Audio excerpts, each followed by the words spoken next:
Alright, good morning everyone. How are we doing? बढ़िया, समझ में आ रहा है अपने को चीज़ें कहीं ना कहीं। आप नए हैं अपने साथ? आज क्या नाम है?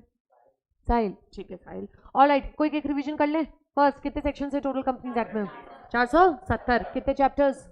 29। ठीक है, कितने शेड्यूल्स? 7। क्या ये पूरे इंडिया पे एप्लीकेबल है? यस। कंपनी का डेफिनेशन कौन से सेक्शन में आता है? 220। ठीक है, कंपनी का मतलब, company means which is incorporated under this companies act or under some previous company law। फिर से बताएंगे मुझे, what is a company? It's a company which is या तो इस एक्ट में है या कहीं ना कहीं आपके प्रीवियस कंपनी लॉ में इनकॉर्पोरेटेड थी। सॉर्टेड विद दिस, ठीक। नेक्स्ट, विसल ब्लोअर का मैंने आपको मतलब बताया था, क्या आपको समझ में आता है? एक काम करो यार, विसल ब्लोअर के ना थोड़े से नोट्स लिख लो आप। बाई चांस अगर कुछ लिखने को आता है विसल ब्लोअर, तो मैं आपको एटलीस्ट एक प्रॉपर लैंग्वेज में लिखवा दूं पैराग्राफ में।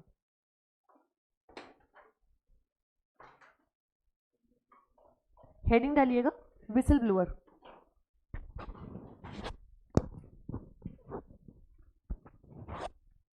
रेडी? लिखें, whistle blower is a person, whistleblower is a person who is a part of the organization and is aware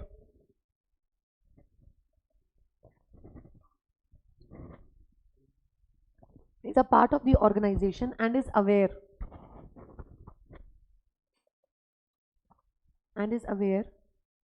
of the fraud slash discrepancies means कमियां within that organization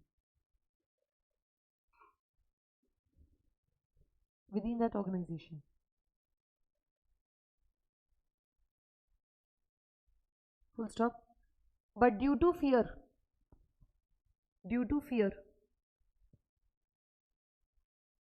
of losing job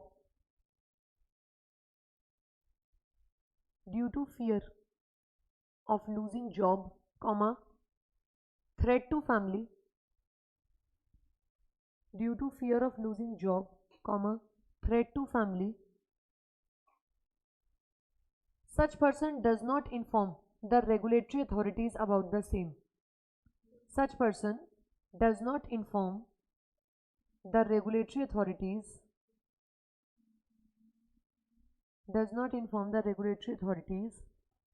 about the same.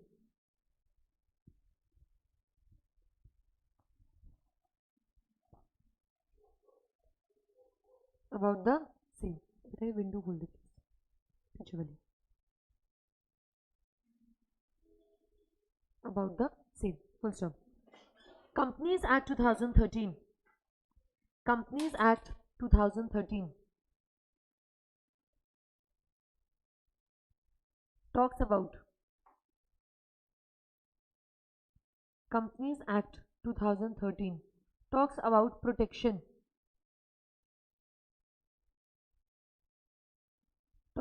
protection to such persons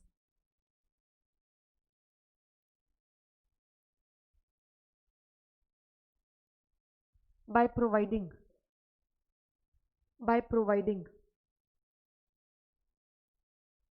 एक नया word लिखवा रही हूं, परेशान मत होइएगा। VIGIL vigil mechanism, through vigil mechanism. Actually vigil mechanism क्या है कि आप जाके स्पेशल कमिटीज बनती हैं, उनको जाके आप चुपके से इन्फॉर्म कराओ और वो किसी को बताएंगे नहीं, आपका नाम डिस्क्लोज नहीं करेंगे, तो आपकी सीक्रेसी मेंटेन रहती है और जिनका भांडा फोड़ना है वो भांडा भी फूट जाता है। सो वो है, तो वो उतने आप डिटेल में मत जाना, बस मैंने नया वर्ड लिखवा दिया है। अपने को क्लियर है? ये नोट्स आपके रेडी हो गए, ठीक। एक काम और करो, एक पैराग्राफ और लिख लो। ये मैं आज पढ़ाऊंगी आपको, कहीं ना कहीं नया टॉपिक है, बट आप इसके नोट्स अपने पास बना के रख लो, ये आपके लिखने में काम आएगा आंसर्स में। हेडिंग डालना कॉर्पोरेट वेल। ये वर्ड तो सुना होगा ना अपन ने? हाँ, corporate veil VEIL, corporate veil dash करके लिखिएगा। It is a legal curtain. It is a legal curtain which separates the. It is a legal curtain which separates the company from its members. It is a legal curtain which separates the company from its members and directors. It is a legal curtain which separates the company from its members and directors. Full stop. It is lifted. It is lifted slash pierced. Pierced का मतलब भी समझते हैं, छेद करना. PIERCED. It is lifted or pierced only in specific cases. Only in specific cases like fraud, enemy character, enemy character, sorry, etc. ये मैं आज आपको कराऊंगी, ठीक है ना. ये अभी मैंने आपको कराया नहीं है, ये मैं कराऊंगी. सॉर्टेड. आगे बढ़ जाए. कल मैंने आपके संग बहुत सारे कैरेक्टरिस्टिक्स उठाए थे और एक पहला लैंडमार्क केस स्टडी उठाया था. पहला कैरेक्टरिस्टिक अपन ने क्या किया था, देखें. Separate legal entity. कंपनी किससे सेपरेट है, अपने मेंबर्स एंड डायरेक्टर से. कैन आई से company is alive in the eyes of law? Yes. Can I से कहीं ना कहीं it is an artificial person? Yes. Naturally artificial. It is created by, it is bound up by. ठीक है. Next मुझे बताएंगे जो प्रॉपर्टी होती है कंपनी की वो किसके नाम पे? कंपनी के. असेट्स किसके नाम पे? लायबिलिटीज किसके नाम पे? जितने कॉन्ट्रैक्ट्स एंटर होने हैं वो किसके नाम पे? Company. Next, the owners are of the company are members, shareholders. But are they the owners of the property also? No, they are the owners of the company, but they are not the owners of the company's property, assets. ये बात समझ में आती है. Next, कल हम लोगों ने एक केस करा था और वो बात थी आपकी सेपरेट प्रॉपर्टी को लेके. कहीं ना कहीं सेपरेट प्रॉपर्टी में हमने क्या बातचीत करी थी? मकौड़ा वर्सेस कीड़े मकौड़े से मैंने आपको कहा था, याद रखिएगा. मकौड़ा वर्सेस नॉर्दर्न एश्योरेंस लिमिटेड. साथ में बताएंगे सब लोग. क्या नाम था केस का? Versus northern assurance limited. आप ही कहानी बताओगे मुझे क्या हुआ था. अंकल का किस चीज का बिजनेस था? उन्होंने जो रॉ मटेरियल टिम्बर खरीदा वो किसके नाम पे खरीदा? पर गलती से उनसे इंश्योरेंस किसके नाम पे हो गया? अपने नाम पे. किस कंपनी से? नॉर्दर्न एश्योरेंस लिमिटेड से. दूधू करके टिम्बर जल गया एक दिन. उन्होंने इंश्योरेंस क्लेम मांगा, कंपनी ने उन्हें देने से मना कर दिया. कहीं ना कहीं फाइनली कोर्ट में कौन जीता और कौन हार गया? मकौड़ा साहब. कहीं ना कहीं because of two reasons. One, separate legal entity. Second, separate property. ये दो कारण आए आपके. आपने कहा ठीक. कल मैंने आपको ये समरी लिखने को कही थी, ठीक है. मैं आज आपको कहीं ना कहीं अब इसका आंसर लिखना सिखाने वाली हूँ. हम आज आंसर्स लिखेंगे कैसे करना है. क्या आप लोगों ने सबने समरी लिख ली है? भाई साहब आपने लिख ली है समरी घर पे? क्यों भाई साहब? लिखना तो वैसे भी नहीं आ रहा है ना, आप समझो. तो जब तक आप एक बार ट्राई नहीं करोगे तब तक कैसे आएगा अपने को? ठीक बात. इसको जरूर से ट्राई करना है. सुनेंगे, मैं भी बताती हूँ कैसे लिखना है. पहले एक केस स्टडी ले लेते हैं और मैं एक नया टॉपिक स्टार्ट करा देती हूँ. एक बार क्विक और रिवीजन कर लेते हैं. लिमिटेड लायबिलिटी क्या हमें क्लियर है? Liability limited by shares, limited by guarantee. ठीक है. जरा सेक्शंस बताएंगे मुझे जल्दी से. 220 है कंपनी, 221 है कंपनी लिमिटेड बाय गारंटी और 222 है company limited by shares. Company limited by जी गारंटी, कंपनी लिमिटेड बाय एस शेयर्स. सॉर्टेड हो गया है हमारा. नेक्स्ट, शेयर्स में अगर मैंने 100 रुपए के शेयर्स खरीदे, 80 रुपए पे करे, कंपनी मुझसे कितना मंगा लेगी? 20. अगर मैंने वो 20 भी पे कर दिए, कंपनी को हो रहा है भारी नुकसान, कंपनी मुझसे कितना मंगाएगी? कुछ भी नहीं. नेक्स्ट, गारंटी अमाउंट में मैं क्या आज कुछ भी पेमेंट करती हूँ? नहीं. मैं सिर्फ क्या देती हूँ? गारंटी. और मैं पेमेंट अमाउंट कब पे करूंगी? वाइंडिंग अप के टाइम पे, जब कंपनी को लॉस होगा तब कहीं ना कहीं मैं पेमेंट करने के लिए लायबल होंगी. क्या ये बात समझ में आती है अपने को? Limited by shares, limited by guarantee. Sorted. Section भी आता है 221, 222. ठीक है. आपने कहा okay. Common seal has now become optional. उसकी जगह कितने सिग्नेचर चाहिए अपने को? 2. देख लीजिए, 2 डायरेक्टर्स या फिर एक डायरेक्टर और एक सीएस. और ये 2 डायरेक्टर्स में एक जना कौन होना मांगता? एक एमडी होना चाहिए इसी में, 2 डायरेक्टर्स में. Sorted with this. डन है अपने को. ठीक है. कह रहे मैम आज अपन क्या करने वाले हैं, आज अपन करने वाले हैं ये topic corporate veil and it is a very very very very very important topic, ठीक है ना। ध्यान से समझिएगा एवरीबडी एवरीबडी। मैं आज आपको ना एक मस्त एग्जाम्पल देती हूँ, आप उससे अगर कनेक्ट कर गए तो समझिएगा आपको कहीं ना कहीं कॉर्पोरेट वेल का पूरा टॉपिक समझ में आ जाएगा। How many of you have studied this topic corporate veil? एक आज उन्होंने पढ़ रखा है, ठीक बात है, बाकी उन्होंने नहीं हमने पढ़ा है, ठीक है कोई बात नहीं है। सुनिए, आप लोग सब लोगों ने बचपन में पपेट शो देखा है क्या? लाइक वो जो ना गुड्डा गुड्डी का डांस होता है, कठपुतली डांस होता है, भाई साहब नहीं देखा? नहीं देखा अपने बचपन में? मुझे लगता है घर वालों ने पूछ लेना आज क्यों नहीं दिखाया हमें कहीं ना कहीं, ठीक है ना। टीवीज वगैरह में आपने कहीं ना कहीं देखा होगा, यूट्यूब पे देखा होगा, ठीक है। सुने, कठपुतली डांस शो होता है, उसमें नॉर्मली क्या होता है, एक गुड्डा गुड्डी ऐसा लगता है डांस कर रहे हैं और उनके पीछे किसी ने धागा पकड़ा हुआ होता है। वो बंदा कौन है वो नहीं दिखता कभी भी, और आपको ऑन स्टेज कहीं ना कहीं कौन डांस करते हुए दिखते हैं? गुड्डा गुड्डी, है ना।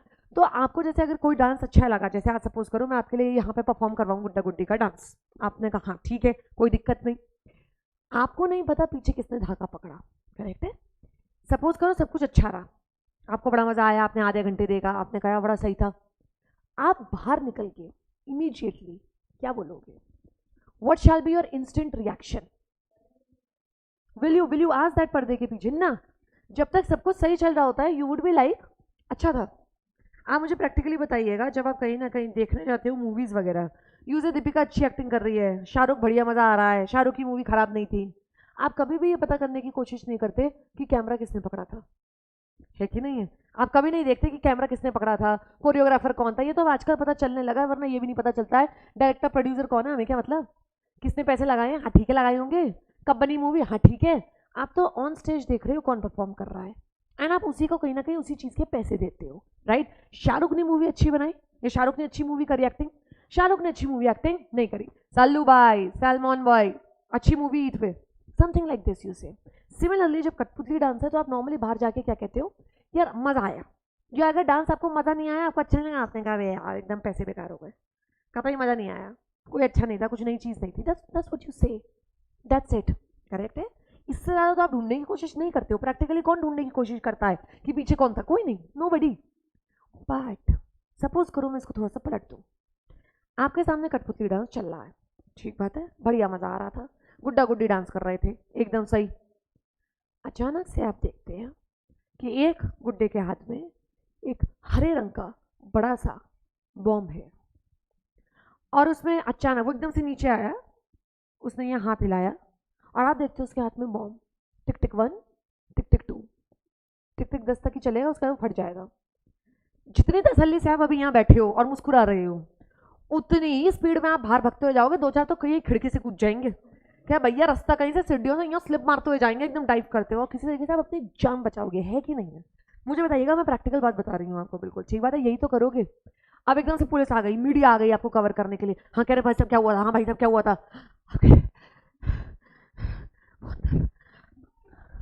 ठीक है ना। अब आप समझिएगा, you won't be telling the police ओ यार गुड्डे ने ऐसे कर दिया, पता है गुड़िया ने ऐसे फेंक दिया हमारी तरफ bomb, no no no, you even know वो तो जिंदा लोग है ही नहीं, उनके हाथ में तो बॉम्ब आ ही नहीं सकता, वो कोई एक्चुअल ह्यूमन बीइंग तो है नहीं कि वो उठा के बॉम्ब आपकी तरफ डाल देंगे, किसी ने उनके हाथ में दिया होगा।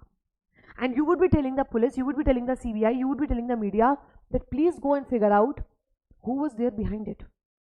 मैम ने ऑर्गेनाइज कराया था, तो सीधे कह दोगे कि वो मैम को पकड़ो, कहाँ है वो, उस औरत को ढूंढो, कहाँ है वो, उसने करवाया था, वही होगी जरूर उसके पीछे। आप समझिएगा कहीं ना कहीं, you will try to find out that person, बेटा दरवाजा उठा दे, you will try to find out that person जिसने कहीं ना कहीं ये काम कराया है।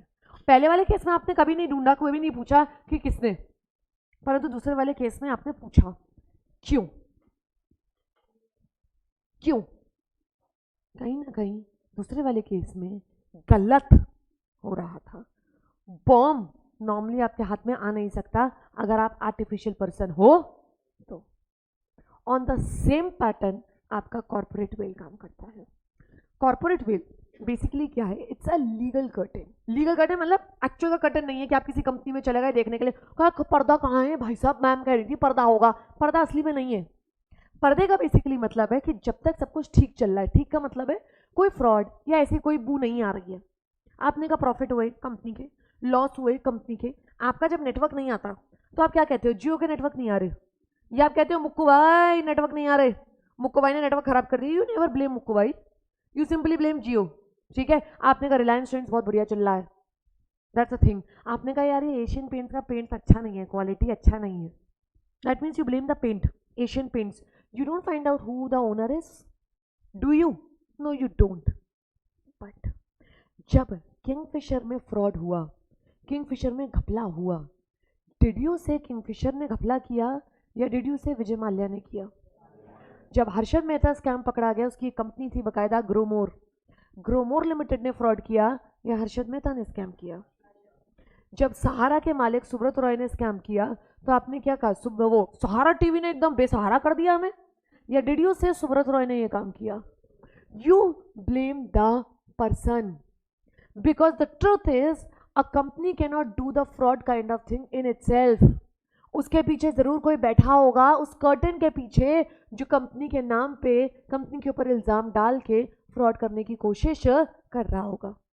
That is corporate veil. Corporate veil एक पर्दा है जो जब तक इट्स लाइक, समझे ये स्टेज है, स्टेज पे आगे कौन नजर आ रही है, कंपनी, पीछे क्या पड़ा हुआ है, पर्दा। जब तक सब कुछ ठीक चल रहा है, प्रॉफिट्स लॉसेस नॉर्मल काम चल रहे हैं, यू से कंपनी काम कर रही है। बट जिस मोमेंट पे आपको फ्रॉड दिखने लगे, आपको या और चीजें कमियां दिखने लगे, वो पर्दा उठाते हो आप। कौन उठाता है वो पर्दा? कोर्ट। और पीछे कौन नजर आते हैं? Members, directors. यही दो लोग होंगे मेन तो कहीं ना कहीं, जो कहीं ना कहीं मिलके फ्रॉड कर रहे होंगे, और आपको उनको पकड़ना है जो कंपनी के नाम पे फ्रॉड कर रहे हैं। बिकॉज आप भी जानते हो company is an artificial person. जब कॉमन सील को अपने ऑप्शनल बना दिया जस्ट बिकॉज आप जानते हो कंपनी खुद साइन नहीं कर सकती, तो कॉर्पोरेट वेल का कंसेप्ट तो ऑब्वियसली बहुत तगड़ा है। कॉर्पोरेट वेल में आप जानते हो उठाना पड़ेगा पर्दा जब कंपनी लग रहा होगा फ्रॉड कर रही है, क्योंकि कंपनी तो फ्रॉड कर ही नहीं सकती। कोई आपसे ये कहते कंपनी फ्रॉड कर रही है, आप समझ जाना गलत कह रहे हैं, कंपनी फ्रॉड नहीं कर रही, members and directors either ways कहीं ना कहीं फ्रॉड कर रहे हैं। क्या ये बात अपने को समझ में आती है?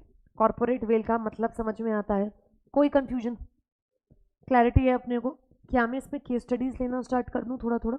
सुनो, मैं हमेशा एक बात कहती हूँ, आप मेरी क्लास में बाकायदा ऐसे क्लास मत समझो, क्या मैम क्या समझे, फिर कोर्ट समझो। तुम जज हो और तुम्हारे पास लोग लड़ते हुए आएंगे, तुम अपना भेजे का इस्तेमाल करते हो, जरा बताना क्या होना चाहिए, लेट्स सी। और हम कौन सा किसी की जान पे बना रहे हैं, जो होगा डिसीजन देखा जाएगा, कोई बात नहीं है, पर ट्राई तो कर सकते हैं ना अपन सब के सब। ठीक है भाई, आज बैठे हो कोर्ट में, कल तुमने मकौड़ा वाली बात तो मुझे सही बताई थी, कौन जीता था मकौड़ा में? Northern assurance. और कौन हार गए थे? दो कारणों की वजह से, सेपरेट लीगल एंटिटी और सेपरेट प्रॉपर्टी। एक केस कराऊंगी अभी, फिर तुम्हें लिखना सिखाऊंगी, तो आज का क्लास बहुत इंपॉर्टेंट है। ठीक बात है ना? कॉर्पोरेट वेल कर रहे हैं, केस स्टडी कर रहे हैं, और उसको लिखना भी सीखने वाले हैं। ठीक बात है।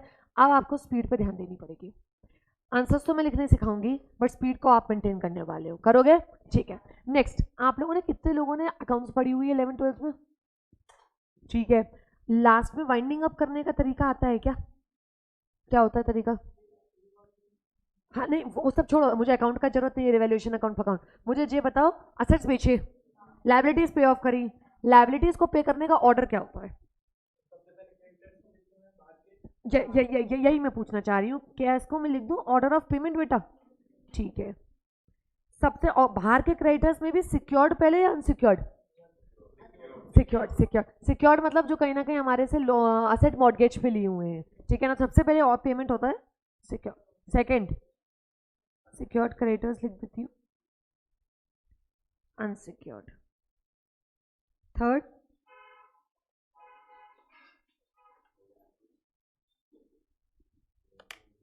डिवेंचर होल्डर्स क्रेडिटर्स से तो हुए एक तरीके से भाई।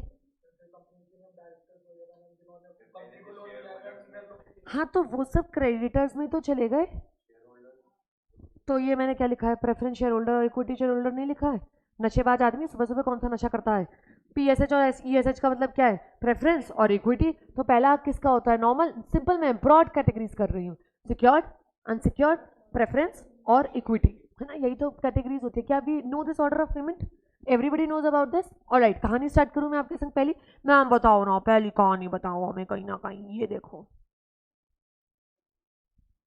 Salmon boy, salmon versus salmon, नाम याद रखना बहुत आसान, सैलमन बॉय से याद रख लेना। सल्लू भाई हमारे सैलमन बॉय, उनके नाम से याद रख लेना, salmon versus salmon and company limited. ये फेमस केस स्टडी है, बहुत पुराना है, 1896-97 के आसपास का केस स्टडी है, और ये फर्स्ट केस स्टडी है जिसमें कॉर्पोरेट वेल टर्म कॉइन हुआ था। आप समझना तब से इंडिया में कितने इंडिया में क्या ऑल ओवर वर्ल्ड कितने कंपनीज एक्ट चेंज हो गए होंगे। 2013 तो अभी आया है, उससे पहले 1956 था, उससे पहले 1913 था, उससे पहले भी कई एक्ट्स थे 1800 वाले उसमें। आप सोचो तब भी यही कंसेप्ट था, आज भी यही कंसेप्ट है। और कॉर्पोरेट वेल की सबसे अच्छी बात पता है क्या है? इसका सेक्शन नहीं है, ठीक है, तो ये तसल्ली है कम से कम, इसमें सेक्शन नहीं। आपने कहा ठीक है मैम बताओ क्या हुआ इसमें सैलमन वर्सेस सैलमन में। कहानी याद रखिएगा, ठीक है, कहानी हमें याद रहती है। आपको बचपन में कोई घर वालों ने कहानी सुनाई होती है, क्या पता है वहां पे हमने भूत देखा था, आपको आज तक याद है वहां भूत होता है। We remember stories, right. आप सुने सैलमन वर्सेस सैलमन में क्या हुआ, एक अंकल थे मिस्टर सैलमन, लंदन वंडन में रहते थे, ये अपना मस्त आराम से सोल प्रोप्राइटरशिप का बिजनेस करते थे। सोल प्रोप्राइटरशिप बेसिकली पैटर्न था, जूते का मेन धंधा था इनका, शूज बूट्स का धंधा था, ठीक है। इनके घर वालों ने आइडिया दिया, अगर भाई साहब आपका इतना बढ़िया धंधा चल रहा है, आप इसे पब्लिक कंपनी बनाओ। इनके बच्चों ने, इनके नालायक बच्चों ने इनको ये आइडिया दिया, पापा पापा पब्लिक कंपनी बनाओ। पब्लिक कंपनी में मिनिमम मेंबर कितने चाहिए? 7। इन्होंने घर के ही लोग इकट्ठे कर लिए। मेजर शेयर होल्डर ये होगा, यानी मेन शेयर्स इनके पास। एक बीवी को शेयर दिया, 4 बेटों को दिया, 1 डॉटर को दिया, यानी कितने जने हो गए? 5 बच्चे, 1 बीवी, 1 खुद, टोटल लोग है गए 7। सबको इक्विटी शेयर्स दे दी, बेसिकली पैसा इन्वेस्ट कर दिया अपना उठा के, ठीक है। जूते का बिजनेस अपना स्टार्ट हो गया इन्होंने। थोड़े टाइम बाद इन्होंने अपनी कंपनी में ही सिक्योर्ड डिबेंचर्स भी खरीद लिए। ध्यान से सुनिएगा, पहली बार आपको केस स्टडीज में अमाउंट याद करने के चक्कर में नहीं पड़ना है, क्योंकि कई बार ये book to book, material to material change करता है, और कई बार आपके दिमाग में कुछ का कुछ याद रह जाता है। तो इससे बेहतर है कि आप फिगर्स याद मत करो, आप ये बस ध्यान रखना सैलमन ने अपने नाम पे क्या खरीदे? Secured debentures. अच्छा एक और बात याद रखो, हर इंसान देवी मैया है। आपने कहा कैसे? आप भी देवी मैया हो क्या? कैसे? एक आदमी मल्टीपल रिश्ते परफॉर्म कर सकता है। आप भाई भी हो, बेटे भी हो, दोस्त भी हो, कल को पति भी बनोगे, ठीक बात है, सब एक ही जना कर रहा है ना ये काम। सेम किसी कंपनी में आज मैं इक्विटी शेयर होल्डर बन जाऊं, ठीक है, मैं प्रेफरेंस शेयर होल्डर भी बन जाऊं, ठीक है, मैं डिवेंचर्स भी खरीद लूं, ओके, मैं कहीं ना कहीं कंपनी में जॉब भी कर लूं, एम्प्लॉय भी बन जाऊं, बहुत बढ़िया। I can be anything almost in a company. So mister salmon equity share holder भी थे, और उन्होंने साथ में क्या और खरीद लिए? सिक्योर्ड। सिक्योर्ड, ध्यान रखिएगा क्या वर्ड यूज कर रही हूँ, इंपॉर्टेंट है ये वर्ड, ठीक है। सिक्योर्ड डिवेंचर्स अपने नाम पे ले लिए, डिवेंचर इशू कर दिए कंपनी ने, ठीक है। थोड़े टाइम बाद कंपनी को वाइंड अप करने का नौबत आ गया, बंद करनी पड़ी कंपनी को। ये देख लीजिए, ये अंकल मिस्टर सैलमन, इनके संग ये 5-6 लोग, 6 लोग और ऑब्वियसली घर वाले, 4 बेटे, 1 बीवी और 1 डॉटर, पब्लिक कंपनी, मिनिमम 7 लोग, mister Salomon major shareholder, एक है कहीं ना कहीं 1 वाइफ, 1 डॉटर और 4 सन्स को दे दिए थे, ठीक बात है। उन्होंने सिक्योर्ड डिवेंचर्स भी खरीद लिए। आप अमाउंट छोड़ो यार, ठीक, अमाउंट डाल, कुछ भी डालना ही नहीं है, कुछ भी नहीं डालना है, डालना ही नहीं है, समझो बात को। कुछ भी इसलिए नहीं डाल सकते बिकॉज आप एक्चुअल फैक्ट्स नहीं लिख रहे होगे। एग्जामिनर कहेगा भाई तू तो कुछ भी लिख रहा है, तू कैसे लिख सकता है? सैलमन में एक्चुअल क्या था आपको क्या पता, और आप कुछ भी लिख के दे रहे हो। आपके घर का हिस्सा तो है ना मिस्टर सैलमन, आपका दोस्त तो है ना, तैल इतना ले लिया हमने, तो avoid it, that's why I am saying. Company की वाइंडिंग अप की नौबत आ गई। वाइंडिंग अप में क्या होता है, अभी आपने बताया, असेट्स बिकते हैं, लायबिलिटीज पे ऑफ होती है। असेट बिके करीबन 7,000 पाउंड के आसपास के, ठीक है। उन्होंने वो सारे पैसे उठाए असेट्स के और अपनी जेब में रख लिए। अब जेब समझिएगा, 2 जेबें हैं, एक सिक्योर्ड डिबेंचर्स की और एक इक्विटी की। इक्विटी में भी पैसा लगाया सैलमन ने और सिक्योर्ड में भी, सिक्योर्ड डिबेंचर्स में भी। असेट्स बिके, उन्होंने वो पैसा उठाया और अपने सिक्योर्ड डिबेंचर्स में रख लिया।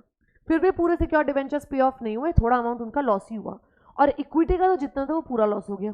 फिर से सिक्योर्ड डिबेंचर्स में वो असेट्स उठा के पैसे रख लिए, एडजस्ट कर दिया, सिक्योर्ड डिबेंचर्स में थोड़ा नुकसान हुआ, और उसके बाद कहीं ना कहीं उनका इक्विटी तो पूरा डूब गया। इतने में दौड़े चले आए ये अनसिक्योर्ड क्रेडिटर्स। कंपनी में अनसिक्योर्ड क्रेडिटर्स भी थे, ऑब्वियस बात है। कह रहे अभी वो सल्लू इधर आ, कह रहे क्या?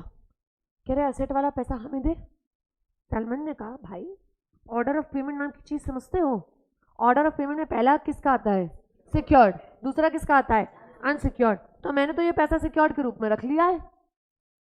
तो अनसिक्योर्ड क्रेडिटर्स ने कहा इधर सुन, तेरी तो कंपनी है। सलमान ने कहा समझ में आता है मेरी कंपनी है, but do you understand the concept of separate legal entity?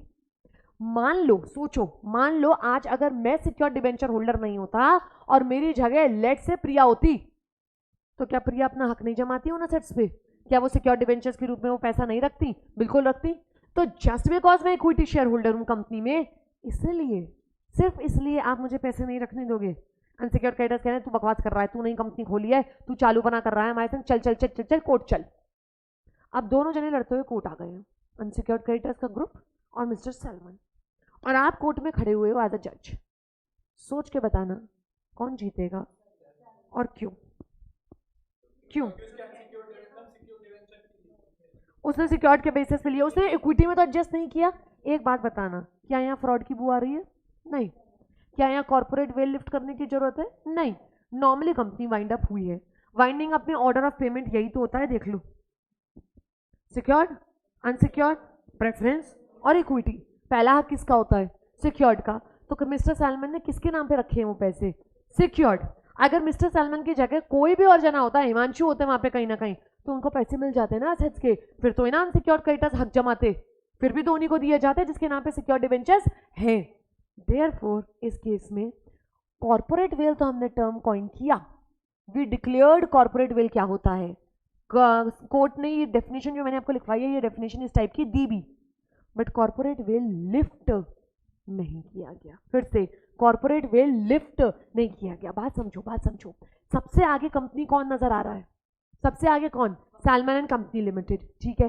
पीछे पर्दा पड़ा हुआ है, पीछे कौन बैठा हुआ है? मिस्टर सलमान। क्या वो फ्रॉड कर रहा है? नहीं। नॉर्मली कंपनी वाइंड अप हो रही है, इसमें दिक्कत की क्या बात है? नॉर्मल कंपनी वाइंड अप हो रही है तो हो गई। अब कहीं ना कहीं उसने पैसे इक्विटी के नाम पे नहीं रखे, उसने वो पैसे चुराए नहीं, उसने वो पैसे क्यों रखे हैं? सिक्योर्ड। करीबन करीबन मैं आपको बता दूं एक आइडिया, रफ आइडिया, करीबन उसने जो इक्विटी में पैसा लगाया, सॉरी सिक्योर्ड में पैसा लगाया था, वो था 20,000 पाउंड, और असेट बिके थे करीबन 7,000 पाउंड के। 13,000 पाउंड का तो अभी भी नुकसान हो ही रहा था ना, तो वो बियर कर रहा था। तो अनसिक्योर्ड क्रेडिटर्स का हक किसके बाद आएगा? सिक्योर्ड के बाद। तो इसलिए उनका हक पहले नहीं आया और कॉर्पोरेट वेल लिफ्ट नहीं करा गया। बस कॉर्पोरेट वेल टर्म कॉइन किया गया था इस केस स्टडी में। क्या ये बात समझ में आती है? कॉर्पोरेट वेल लिफ्ट क्यों नहीं हुआ ये बताएं? फ्रॉड नहीं है, कुछ गलत नहीं है, सब कुछ नॉर्मल चल रहा है, कंपनी नॉर्मल सर्कमस्टांसेस में वाइंड अप हुई है। ऑर्डर ऑफ पेमेंट यही होता है, सिक्योर्ड, अनसिक्योर्ड, प्रेफरेंस और equity, and that is why ये काम हुआ। Sorted case study. अब आप बताओगे, कोई डाउट? ठीक है, तो कैसे मिल जाएगा? कंपनी में लायबिलिटी कैसी होती है? लिमिटेड। लिमिटेड का मतलब क्या होता है? जिसने आपने जितना कहीं ना कहीं आपके लगाया हुआ है उतना ही पैसा डूबेगा, आपके पर्सनल एसेट्स नहीं जाएंगे। तो कंपनी में अगर आपने आज कहा कि किंगफिशर में मैंने पैसे लगाए थे, विजय माल्या फ्रॉड करके भाग गया या जो भी हुआ कहीं ना कहीं, और आपके लाइबिलिटीज पे ऑफ नहीं हो पा रही हैं, तो नहीं हो पा रही हैं, आप लॉस बियर करोगे। It's as simple as that. ठीक है ना, यही तो होता है कंपनी में, जिसको लॉस हो रहा है वो बियर करेगा। कोई पर्सनल लाइबिलिटी तो ही ना किसी के संग अटैच करी जा सकती है, नहीं मेंबर्स, नहीं शेयर होल्डर्स, नहीं डायरेक्टर्स, किसी के संग भी नहीं, अनलेस फ्रॉड हुआ हो। अनलेस तो आप उनसे उनके पीछे क्लेम करोगे कहीं ना कहीं, और कंपनी से तो वैसे भी कुछ नहीं मिलेगा फिर भी। Got the point? ठीक है, और बताएं, और कोई डाउट? समझ में आता है अपने को? ठीक है, जरा आपको एक मुझे रिवीजन कराएंगे क्या हुआ Salman versus Salman and company limited में। फर्स्ट, उन्होंने उनकी क्या था उनका बेसिकली सोल प्रोप्राइटरशिप, उन्होंने उसे किस में कन्वर्ट कर लिया? पब्लिक कंपनी में। कितने लोग थे उसमें? कौन कौन? अरे घर वाले में कौन कौन? 5, 4 सन एंड 1 डॉटर। उनको एक एक शेयर दिया। मेजर शेयर्स किसने रखे? मिस्टर सलमान ने। मिस्टर सलमान ने उसके बाद और क्या खरीदा? Secured debentures. उसके बाद कंपनी का धीरे धीरे क्या होने लगा? Winding up. उन्होंने सिक्योर्ड सॉरी असेट्स बेचे, पैसे रखे किसके नाम पे? सिक्योर्ड डिबेंचर्स के नाम पे। कहीं ना कहीं कौन पैसा मांगने आ गया? Unsecured creditors. कोर्ट में गए, कौन जीता? कौन हार गए? Unsecured creditors. Corporate veil lift करने की जरूरत नहीं पड़ी, बिकॉज कोई फ्रॉड या जैसी चीजें नहीं थी। क्या ये बात समझ में आती है सब लोगों को? आप अगर कुछ डायग्राम वगैरह बनाना चाहते हैं तो प्लीज बना लें।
ऑर्डर ऑफ पेमेंट भी लिख लीजिएगा जरूर से।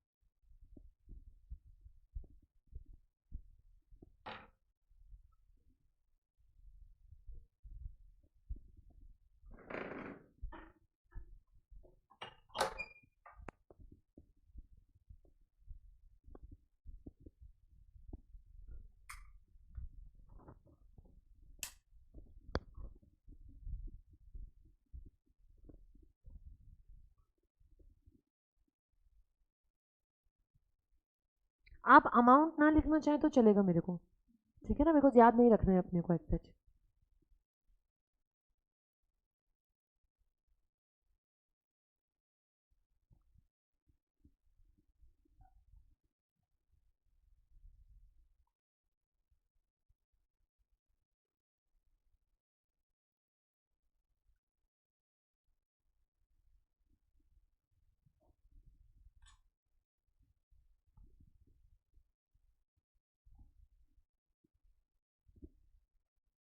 आप लोगों ने पहले ही नहीं पढ़ा था?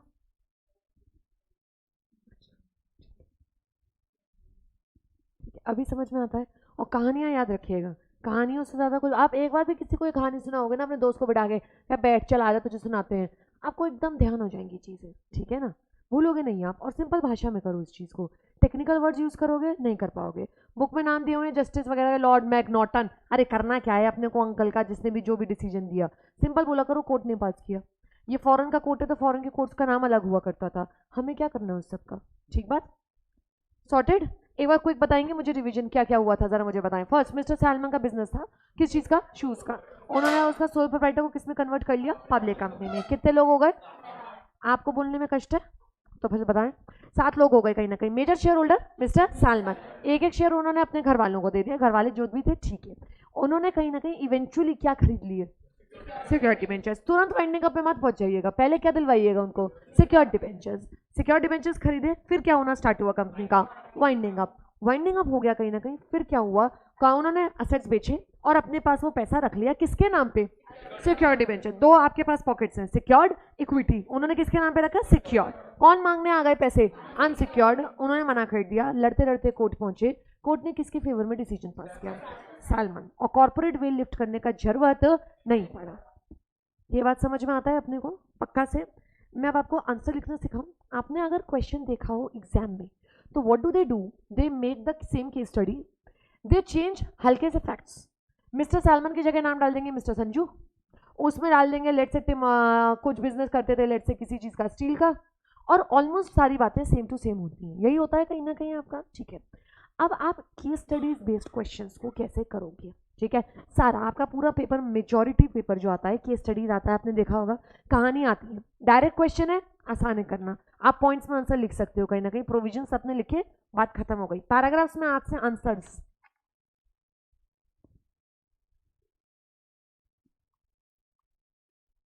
कतई नहीं लिखेंगे। कितने लोग पैराग्राफ्स में लिखते हैं आंसर्स, बिल्कुल भी नहीं लिखेंगे।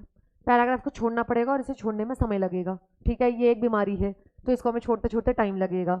आप समझना, आप में से कितने लोगों ने नॉवेल्स पढ़ी है आज की डेट में, कितनी, 2, ठीक है ना। आपने 20 साल की उम्र में, 20 साल तक की उम्र में 2 नॉवेल्स पढ़ी हैं सिर्फ, समझना, ठीक है ना। कितनी पढ़ी हैं, एक, ठीक है। डोंट टेल मी कि ये स्कूल में थी आपके नॉवेल्स, ठीक है ना, ये मैंडेटरी थी, शेक्सपियर की कोई बुक थी जो आपको पढ़नी थी, आप समझिएगा, हाँ, ठीक है। आप समझें, आप समझें, नॉवेल्स पढ़ना इसलिए मुश्किल है बिकॉज उसमें पैराग्राफ्स होते हैं, और पैराग्राफ पढ़ते पढ़ते आप कहीं खो जाते हो। Same goes with the examiner, आप उसे पॉइंट टू पॉइंट बात करोगे, 1 2 3 4 उसको समझ में आएगा। आप उसको जो लंबे पैराग्राफ पढ़ने को दे दोगे, वो थोड़ा पढ़ेगा और उसके बाद लॉस्ट हो जाएगा। तो इसलिए ये काम नहीं करना है अपने को कहीं ना कहीं। हम आंसर किस में लिखने वाले हैं, पॉइंट्स हम लिखना सीखेंगे। नेक्स्ट, केस स्टडी को प्रेजेंट करने का हमारे पास एक बहुत सुंदर तरीका है, ठीक है, ट्राइड टेस्टेड मेथड है, कभी फेल नहीं करता है ये, आपको सुनना। आप कहीं ना कहीं जैसे ये क्वेश्चन है, ठीक है ना, ये मैं आपको भी लिखवा दूंगी, चिंता ना करें, सेम सालमन है, पढ़ लो एक बार चाहो तो। Mister Sanju open a public company with his family, he took major shares and also secured debentures worth ₹1 lakh. अब कुछ भी फिगर दिया हो क्वेश्चन में, वो तो नकली बातें कर रहे हैं, ठीक है। Later on the company was bound up, assets were sold for ₹60,000 and he kept that money with himself. Unsecured creditors want to claim that money. Do you think they will be successful? ये तो आपको ही पता है, घंटा कतई successful नहीं होंगे, पर ये तो लास्ट की बात है ना। काय को सबसे पहले पत्ता डिस्क्लोज करना।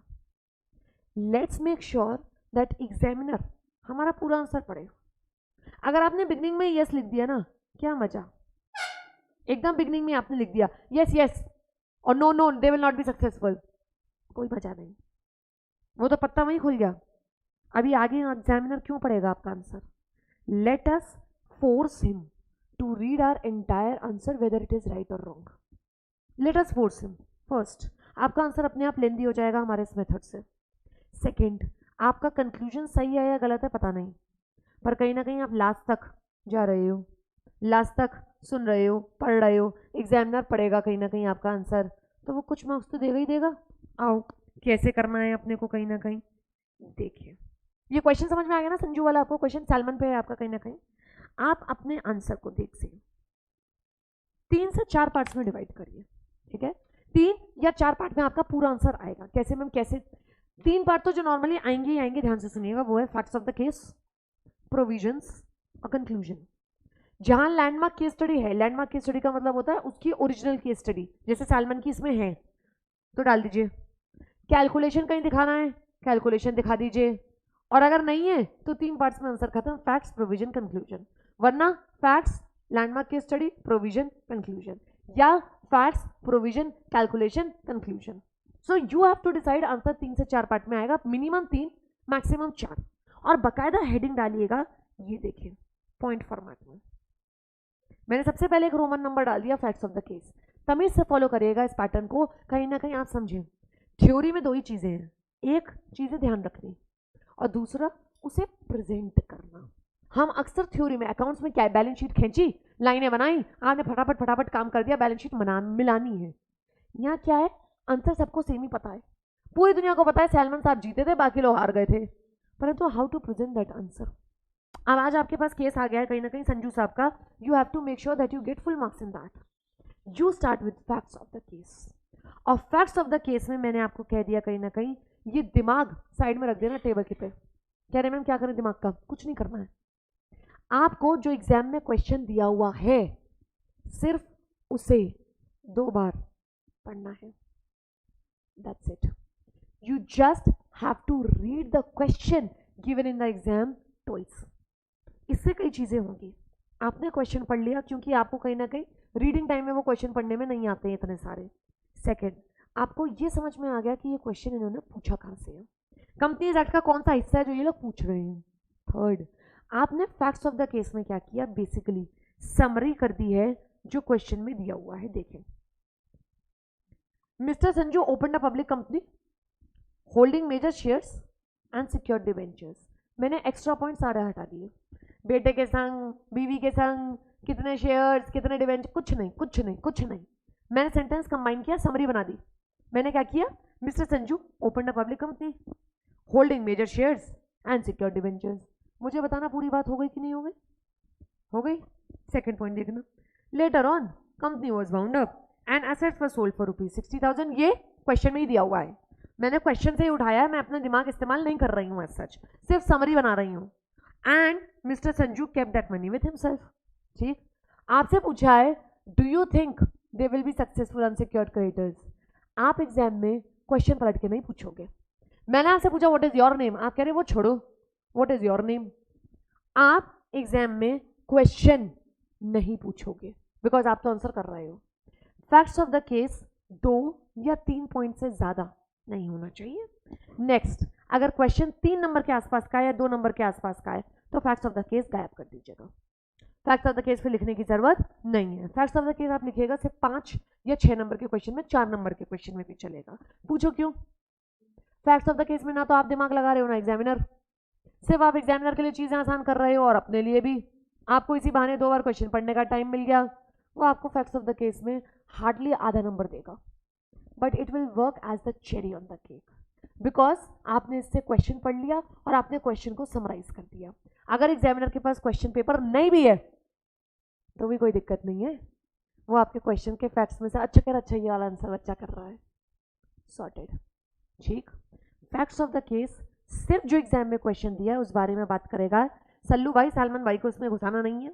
प्रोविजन क्या है इसमें बिल्कुल भी नहीं घुसाने हैं, हर पार्ट को अलग अलग रखेंगे जो मैं आपको बता रही हूँ. आपने कहा ठीक.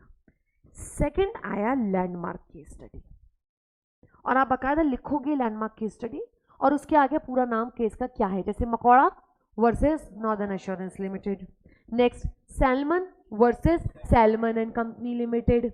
और इसमें ओरिजिनली जो केस में हुआ था, ओरिजिनली वो लिखना है, ओरिजिनली समरी बनानी है.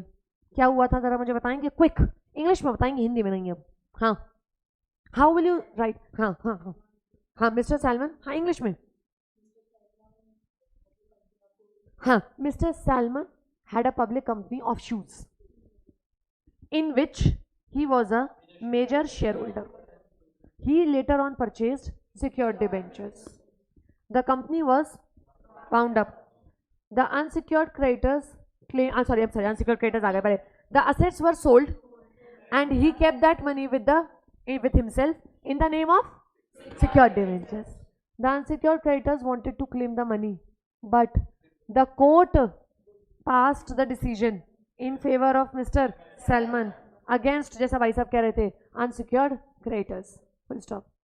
Corporate veil was not lifted. Summary done.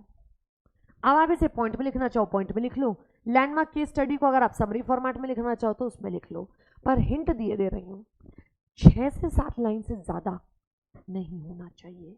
That means a very small paragraph और 5 to 6 points are more than sufficient. You don't have to write more than this. Don't make a mistake. Don't write more than this. Is it fine with us? सबको समझ में आता है, दिक्कत तो नहीं है. ठीक है, नेक्स्ट थर्ड पार्ट पे आइएगा, प्रोविजंस. ठीक है, कितने सेकेंड. हाँ, अब आओ प्रोविजन पे. अब एक बात आप देख रहे हो, मैंने हर पार्ट को बिल्कुल अलग अलग रखा है.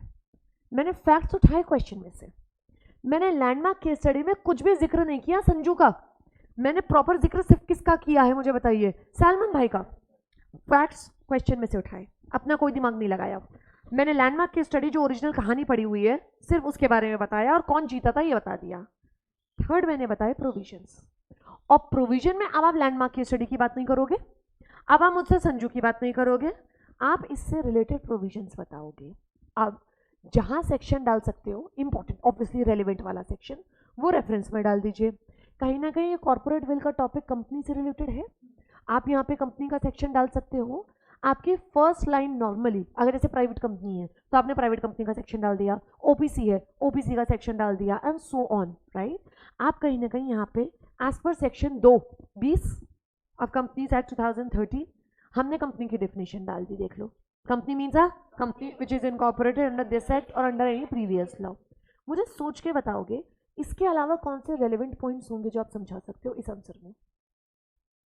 प्रोविजंस में कौन कौन से कैरेक्टरिस्टिक, सारे नहीं समझाने, कॉमन से यहाँ समझा के क्या करोगे. Artificial person, separate legal entity, perfect, ये 2 समझा दो. तीसरा कॉर्पोरेट वेल नहीं समझाओगे, और कॉर्पोरेट वेल समझाने में आपको टेंशन नहीं है क्योंकि मैं आपको डेफिनेशन ऑलरेडी लिखवा चुकी. सेम टू सेम डेफिनेशन समझा दो. चौथा पॉइंट एक बना सकते हो, और ऑर्डर ऑफ पेमेंट. पहला हक किसका, सिक्योर्ड सिक्योर्ड, दूसरा, तीसरा प्रेफरेंस, और लास्ट देख लो.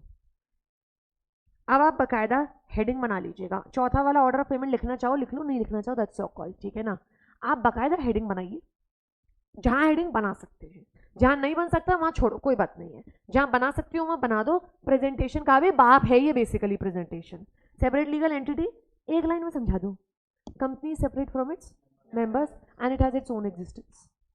Second, artificial person, company is created by law and it is bound up by. Third, corporate will की डेफिनेशन आपके हाथ है ही, इट इज अ लीगल गर्टन वाली डेफिनेशन. डन हो गया. बेवकूफ़ी मत कर देना, संजू या सैलमन किसी का भी रेफरेंस कभी भी प्रोविजन में नहीं आएगा. प्रोविजन होते हैं बेसिकली लॉ की लैंग्वेज, और लॉ की लैंग्वेज में कभी भी कोई केस स्टडी या जो क्वेश्चन में दिया हुआ है नालायक, जो एग्जामिनर ने बना के दिया है, वो तो ना लिखा होता है। आप मुझे बताओ कॉर्पोरेट वेल लिफ्ट हो या ना हो, फिर से कॉर्पोरेट वेल लिफ्ट हो या ना हो, डेफिनेशन तो सेम ही आएगी ना। मैंने कहूंगी आगे जाके सडिंशा में केस में कॉर्पोरेट वेल लिफ्ट होगा, आपने कहा ठीक है कंक्लूजन में डालेंगे ये बात। प्रोविजन में तो कॉर्पोरेट वेल की वही डेफिनेशन है कि लीगल कर्टन है, नॉर्मली लिफ्ट नहीं होगा, कब लिफ्ट होगा, फ्रॉड में, बात खत्म। अब इस क्वेश्चन में फ्रॉड है या नहीं है ये हम आगे डिसाइड करेंगे, प्रोविजन में बकवास नहीं करेंगे। क्या ये बात समझ में आती है? कसम खाली सब लोगों ने। प्रोविजन में सिर्फ क्या लिखेंगे, लॉ। प्रोविजन में आप नहीं बताओगे कोई डिसीजन, ठीक। 3 पार्ट्स हो गए आपके कहीं ना कहीं। असली मार्क्स हमेशा ध्यान रखिएगा, हमेशा प्रोविजन के होते हैं। आगे जाके भी आप जितनी चीजें करोगे, कभी कभी केस स्टडी शायद ना भी याद आए आपको, परंतु provision has always the weightage in provision में सेक्शन होता है। प्रोविजन बेसिकली लॉ के है, लॉ क्या कहता है हमारा, ठीक है ना। लास्ट, अब मुझे बताना फैक्ट्स मैंने कहां से उठाए थे, क्वेश्चन में से। लैंडमार्क केस स्टडी मैंने कहां से उठाई थी, कहानी में से। प्रोविजन मैंने कहां से उठाए हैं, जो एक्चुअल लॉ है, जो आप चैप्टर में पढ़ रहे हो बेसिकली, ठीक है। अब तीनों को कनेक्ट कर दूं, और तीनों को कनेक्ट करने के लिए मुझे लास्ट का एक पैराग्राफ चाहिए, कंक्लूजन, और एक लाइन लिख लें, जिंदगी में चिपका लें, टैटू बनवा लें, दिल में बसा लें। मैं अभी तो ये सब लिखवाऊंगी, मैं आपको बता रही हूँ क्या लाइन है। Keeping above provisions and landmark case study in mind. अब आप समझिएगा, मैंने सेकेंड और थर्ड पार्ट कनेक्ट कर दिया। Keeping above provisions and landmark case study in mind in the given case, मैंने फैक्ट्स ऑफ द केस भी कनेक्ट कर दिए। आप देख लो, अबव प्रोविजंस में प्रोविजन हो गए, लैंडमार्क केस स्टडी ऊपर लिखी है, इन द गिवन केस मैंने फैक्ट्स में दिए हुए हैं, तीनों पॉइंट्स कनेक्टेड।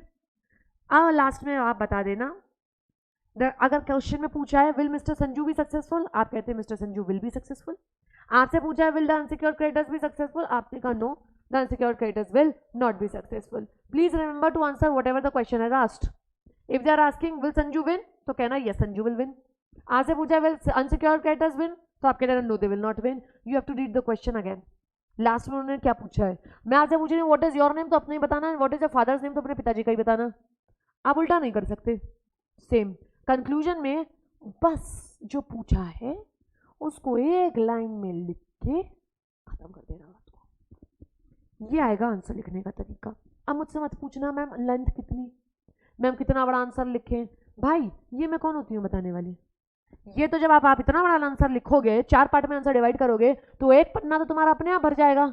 तो तुमको काहे बात की चिंता है लेंथ की, तुम तो सारी चीजें इंक्लूड कर रहे हो। मुझे बताओ आज तक आपने कभी इतना खूबसूरत आंसर लिखा है जिंदगी में, ठीक है। और आप समझिए, अब आप मुझसे मत कहिएगा कि मैम ये काम हम एक दिन में सीख सकते हैं, कतई नहीं सीख सकते।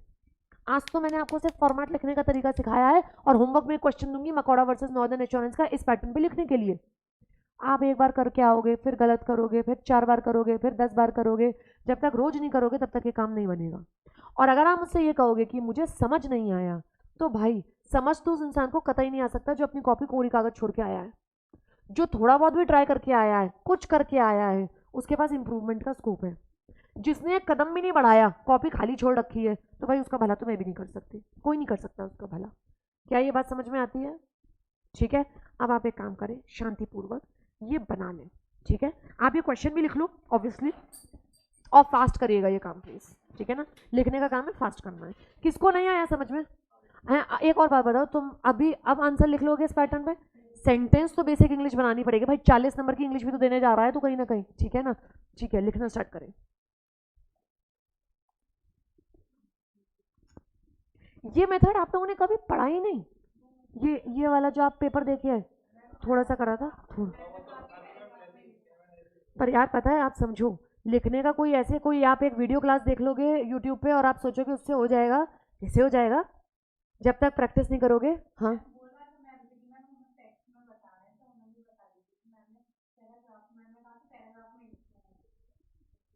I have a score of 81 in CS Professional All India Rank 1 in company law group 1 group के हिसाब से हमारे रैंक्स होते हैं। वी हैव स्टूडेंट्स जो हमारे यहाँ से कहीं ना कहीं ऑब्वियसली लॉ पढ़ रहे हैं, 36-37 एग्जामिशंस हैं हमारे यहाँ से सी इंटर में, आप सोचो यहाँ पे, ठीक है ना। सो ऑल इंडिया रैंक है, तो how can this method fail? आप प्रैक्टिकली सोचना कहीं ना कहीं। There is nobody who has ever told me and said ma'am आपने तो गलत करा दिया ये। Everybody is like you know नहीं भी आता होगा मैं आंसर, आप समझो कंक्लूजन अगर आपको नहीं पता, लेट्स से एक सेकंड, अगर मैं आपसे कहूँ आपको कंक्लूजन नहीं पता अनसिक्योर्ड क्रेडिटर जीतेंगे कि मिस्टर वो संजू जीतेंगे, तब भी एग्जामिनर आपका फैक्ट्स पढ़ेगा, प्रोविजन पढ़ेगा, लैंडमार्क की स्टडी पढ़ेगा, लास्ट में कहेगा अरे यार बच्चे से कंक्लूजन गलत हो गया, या बच्चे ने कंक्लूजन लिखा नहीं, चलो कोई बात नहीं है, वो आपको 5 में से कुछ नहीं तो 2.5 नंबर तो देगा ही देगा। आप अगर बिगिनिंग में ही आंसर लिख दो गलत, आपने गलत लिख दिया, आपने लिख दिया अनसिक्योर्ड क्रेडिटर्स विल, मान लो आपने ऐसे लिख दिया, सोचिएगा एग्जामिनर के आपका पूरा आंसर पढ़ेगा? तो पत्ते पहले कभी डिस्क्लोज नहीं करने, बहुत स्मार्टली लास्ट तक उसको लेके जाना है, ठीक है ना।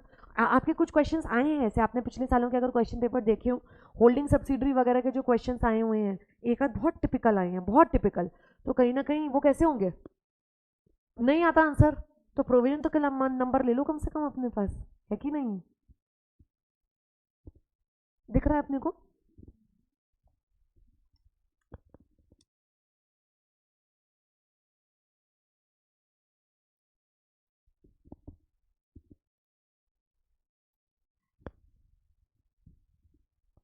समरी फॉर्मेट तो आप समझ गए, छोटा सा आपको अपना समरी बनाना है, ठीक है।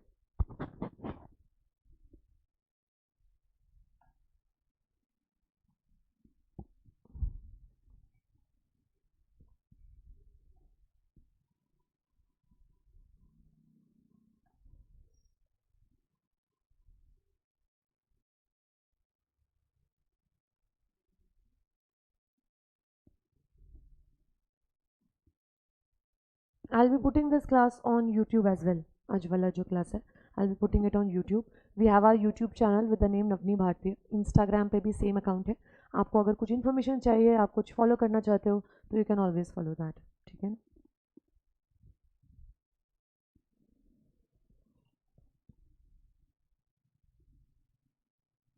ये आप एक्सप्लेन कर लेंगे ना अपने आप, separate legal entity artificial person है, अपने आप एक्सप्लेन कर लीजिएगा ये।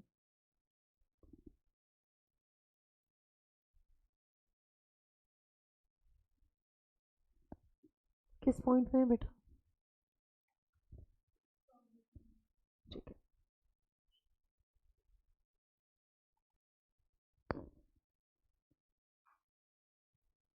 कॉर्पोरेट वेल की डेफिनेशन आप लिख लेंगे अपनी खुद की, ठीक है।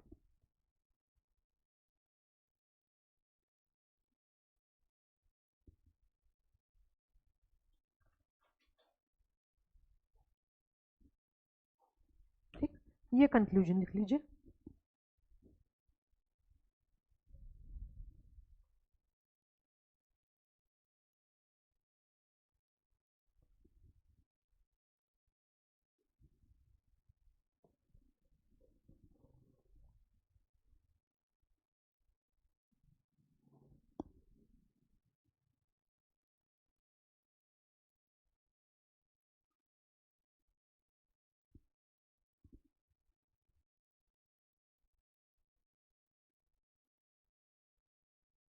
बस आज के लिए मैं यही रखती हूँ।